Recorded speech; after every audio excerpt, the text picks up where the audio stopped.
তো প্রথমেই আমি 2 কাপ মসুর ডাল ভিজিয়ে এটাকে আধা বাটা করে এটাতে সামান্য পরিমাণ হলুদ ও লবণ মিশিয়ে রেখেছি।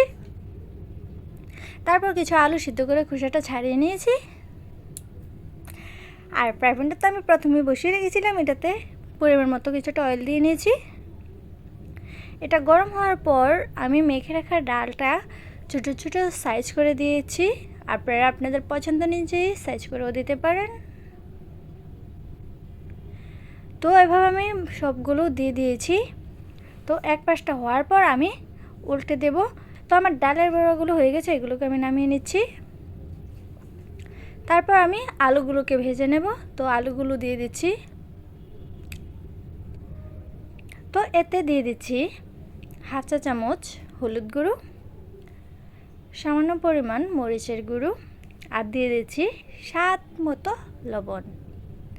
তারপর এগুলোকে নেড়েচেড়ে খুব ভালোভাবে আমি ভেজে নেব। তো দেখুন খুব ভালোভাবে আমি আলুগুলোকে ভেজে নিয়েছি। আলুগুলো কিন্তু খুব ভালোভাবে ভাজতে হবে, তা না হলে রান্নাটা ভালো হবে না। তো আলুগুলোকে নামিয়ে আমি একটি কড়াই চুলায় বসিয়ে দিলাম। এতে পরিমাণ মতো তেল দিয়ে দিলাম। তারপর তেলটা গরম হওয়ার পর এতে আমি একটি তেজপাতা দিয়ে দিচ্ছি। তারপর দিয়ে দিচ্ছি একটি শুকনো লঙ্কা, এটাকে 2 ভাগ করে দিয়েছি। তো এগুলোকে আমি একটু ভেজে নিচ্ছি। তারপর দিয়ে দিচ্ছি মাঝারি সাইজের একটি পেঁয়াজ কুচি। তো পেঁয়াজটাকেও নেড়েচেড়ে একটু ব্রাউন কালার করে নেব। পেঁয়াজটা ব্রাউন কালার হয়ে গেছে। তো এখন আমি একটি মশলার মিশ্রণ দেব। মিশ্রণটাতে দিয়েছি 1 চা চামচ জিরে বাটা, 1 চা চামচ ধনিয়া গুঁড়া, হাফ চা চামচ আদা বাটা ও 1 চা চামচ গরম মশলা। তো এটাকে আমি সামান্য একটু জল দিয়ে মিক্স করে নিয়েছিলাম। তারপর আরও সামান্য একটু জল দিয়ে মশলাটাকে খুব ভালোভাবে নেড়েচেড়ে নেব। হাফ চা চামচ হলুদের গুঁড়ো, 1 চা চামচ মরিচের গুঁড়ো ও স্বাদমতো লবণ। লবণ ও মরিচের গুঁড়োটা আপনারা বুঝে দিবেন, কারণ রান্নায় যদি লবণ ও মরিচটা পারফেক্ট না হয় রান্নাটাও কিন্তু ভালো লাগে না। তো মশলাটাকে আমি কষিয়ে নিয়েছি। এখন আমি আলুগুলোকে দিয়ে দেব। তো আলুগুলোকে আমি 1 মিনিটের মতো জাল করে এখন বড়াগুলোকে দিয়ে দিচ্ছি।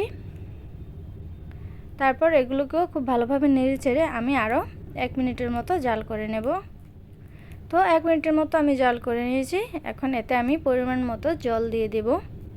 জলের পরিমাণটা একটু বেশি দিতে হবে, কারণ ডালের বড়াটা ও আলুগুলো এগুলো জল চুষে নেয়। তো সেই জন্য একটু জলের পরিমাণটা বাড়িয়ে দিতে হবে, তা না হলে রান্নাটা পারফেক্ট হওয়ার পর একদম ঘন্ট হয়ে যাবে, খেতে ভালো লাগবে না।